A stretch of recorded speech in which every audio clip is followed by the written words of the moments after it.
Welcome to Bold Talk series where creativity, leadership, ideas, innovation come together. My name is Epi Ludvik, and today I have a privilege to have a short one-on-one conversation with Steve Michael, the founder and CEO of Banyan Group, a visionary real estate developer and entrepreneur known for revitalizing overlooked communities through high-impact, purpose-driven projects.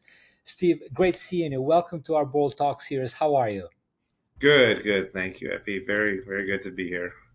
Great to have you here. I was looking forward to this conversation. I don't do much of bold talks with developers. So when I reached out to you, I thought, this is really interesting because you're driving these development in these purpose driven projects. And so I want first for all the people who are listening to this bold talks, I want them to first to get them to know what tell us the beginning of your journey and what first drew you to a real estate and development. Okay, great. So my journey actually started in Chicago. I'm from Chicago originally, and I come from a family who are uh, all in the real estate business, development business.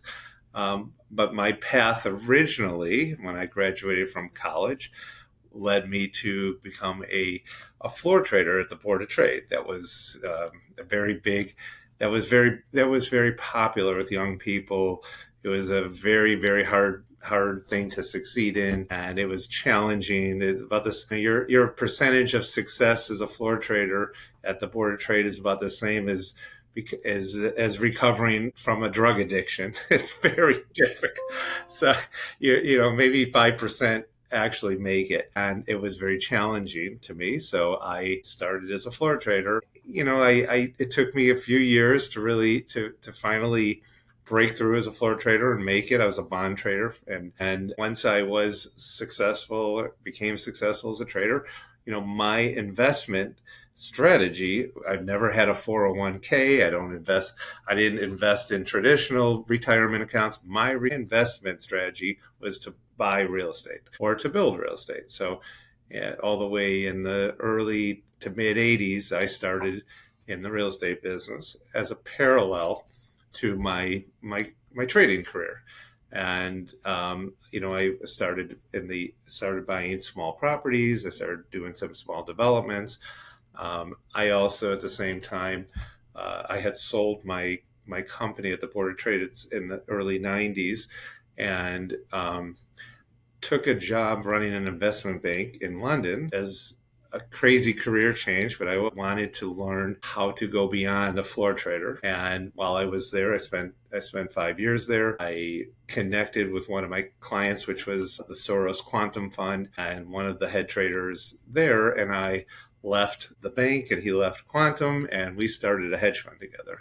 Began a hedge fund career that lasted uh, 15 years at least. And all this time, I've generally increased my investments and my development career in real estate, but I wasn't 100% into the doing real estate only, but I was more or less on the investment side. I eventually moved back to Florida in 2001. I had already been an investor in real estate in Florida quite a bit in Miami area. So I brought my fund, to Florida. I slowly phased out of the fund business. I completely sold it in 2008. But since 2008, I have been 100% focused only on my real estate development and my real estate career. So that's how it led me to become.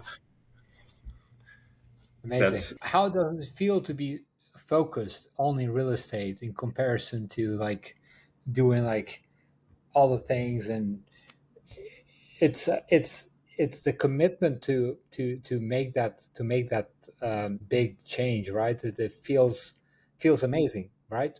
Yeah. It's well, the fund management career, I was getting burnt out anyway. So it's a it's very stressful. It was stressful for many years. I was a global macro trader. I had a very large portfolio of investors, but what I did do is I created tremendous amounts of contacts in the LP investment world.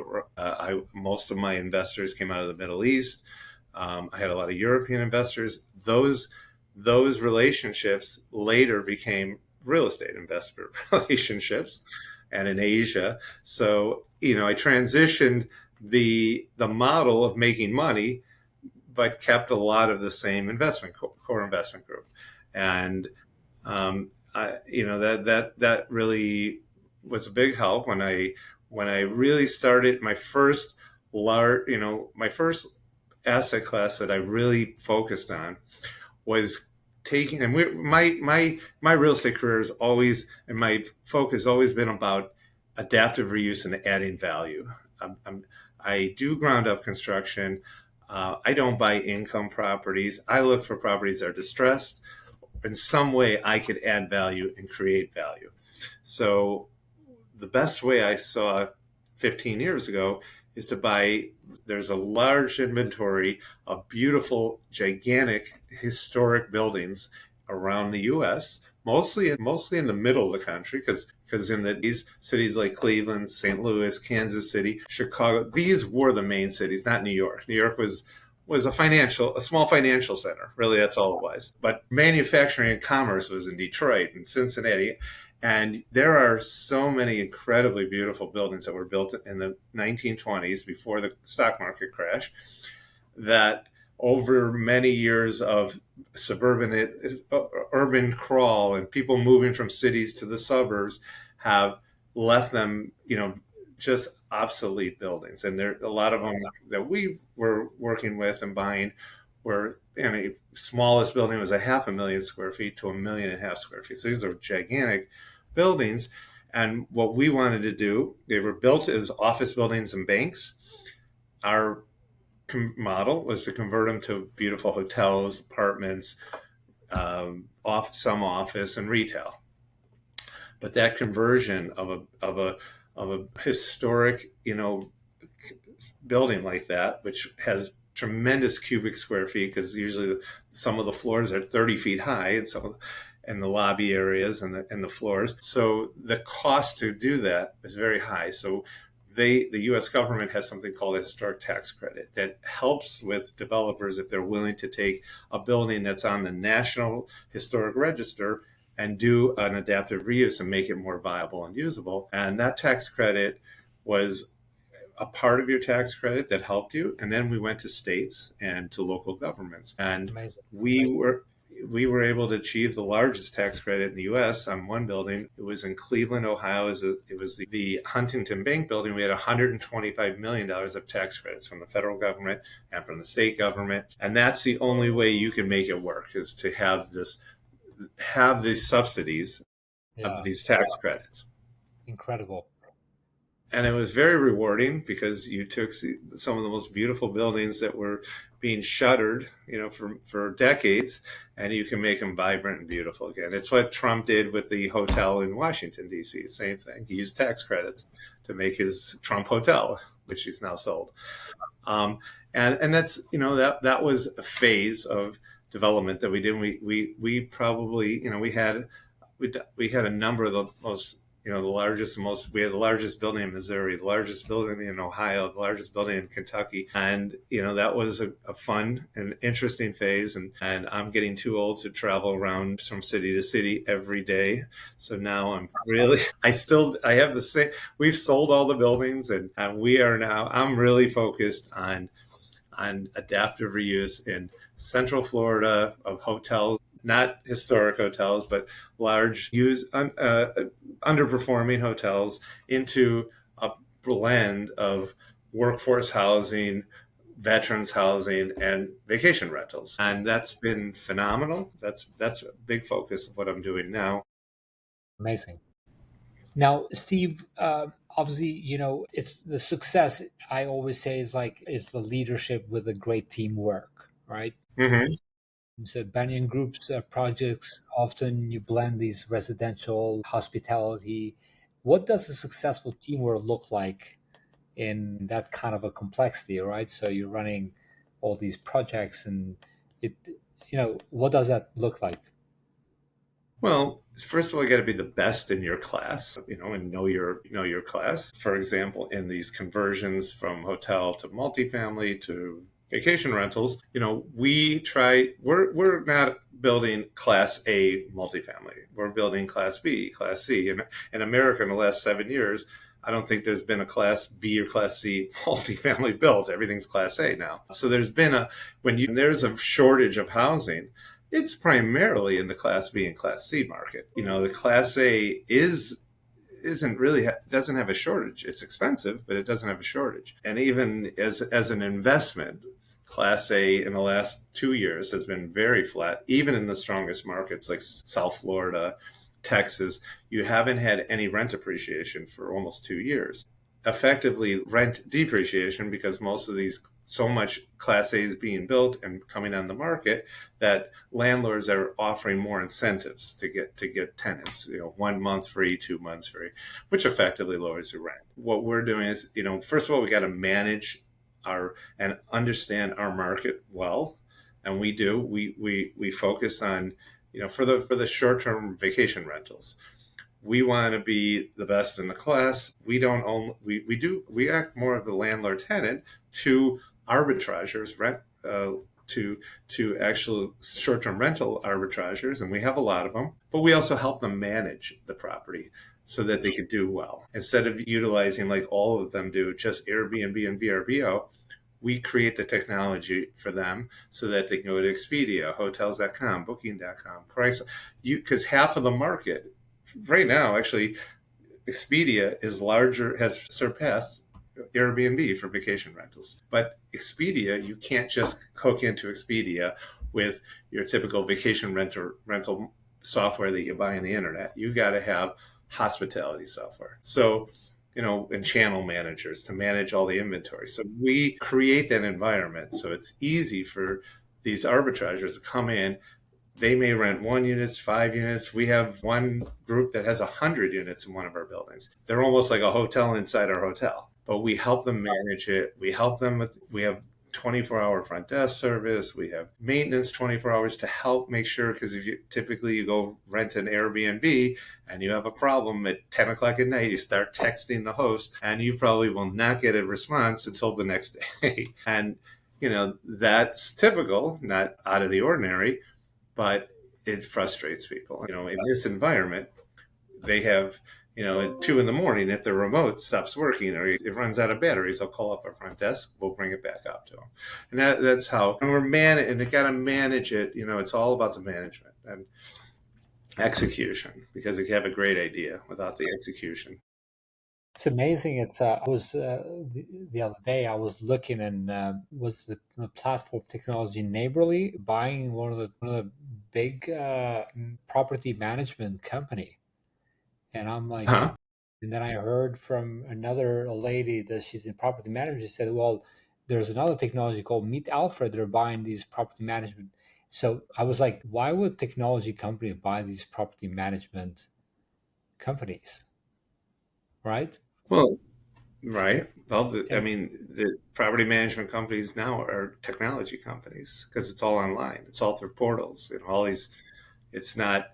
It's not. Your traditional old management companies. Now it's basically a portal, payment center, inventory management. Everything's online. yeah, it's and people don't want to call. They want to have it somewhere in the app. We're just going. They click the button. Things are being Right. served. Well, So that's very true. As an example, we're very much into technology, but our rooms.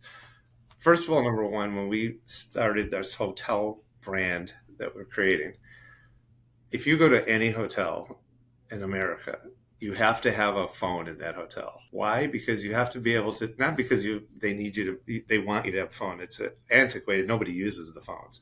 By law, you have to be able to dial 911 because you have, it's really the only reason you will see a phone in a hotel room anymore. wow, Now, when we decided to remodel this place, I didn't want to put an old analog phone system in my property. It made no sense. So I found a solution by using Amazon Alexa hospitality system. Basically, Amazon has a whole hospitality division, and we take a TV that we put in the room, and we make sure it's an Alexa enabled TV. And what that TV becomes is a phone, internet source, music source. So we stream everything. We don't use cable companies. That's why we have 5G fiber going to all our buildings so that we can get fast streaming TV. But in addition to that, under our Alexa hospitality model, when somebody walks in, that remote control is now a phone and a microphone. So they can go in and they can say, what's a good Italian restaurant near me? It'll pull up all of them on the screen. They can go click on it with a remote and it'll call that Italian restaurant and they can make reservations. They can order food. They also, incidentally, can dial 911. So I now got around my requirement by the All state. the analog. That's right. I got a phone. They could dial 911. Not much else, but they could dial 911. And that's all I needed.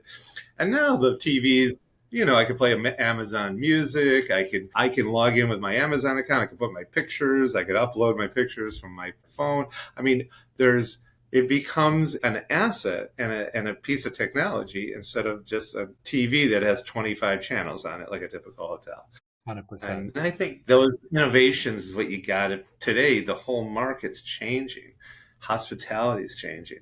You're seeing a lot more technology coming into hospitality. There's hotels that have no front desk staff. It's all robots. And they're mostly in Asia, but they're coming this direction. Yeah. And I saw them some on a plane too coming the way. Definitely. Yeah, when you look at it, this is where things are heading. And so I think so when you look at a real estate today, um, with the high level of connectivity, the demands even on the residents are much Mhm. higher. The bar is much higher than were before. Just give me a rent or a place to stay and to live, and that's it. Now it's like if you don't have a list of this, I'm not staying in this property. I'm going to a Right. competitor. So Yeah, that's right. What can you give me in addition to my room? in addition to living, yeah, yeah, amazing. Now, Steve, this is great. I'm learning a lot here, and I hope that also the viewers will learn a lot here from you. What does the word bold mean to you? The word bold. Yes. Oh, that's a tough one. Bold to me means being an innovator and innovate and looking for change, looking how you can change and adapt and make and improve, not just status quo. Yeah, I completely agree because to be able to change and improve, you got to get out of that comfort zone. Hmm. So you touch that is very because a lot of people when they arrive at a certain line, I mean, look at you. You could just just say, okay, I'm done. I just want to spend time on the beach. But you decided to become a better version of yourself. And so this is a truly inspiration to see that you continue pushing for the next version of yourself. And so this is really inspiring. Steve, so great to see you. Looking forward to meeting you in person, hopefully soon. Until that time, have a great evening, be great, and be bold always. Thank you.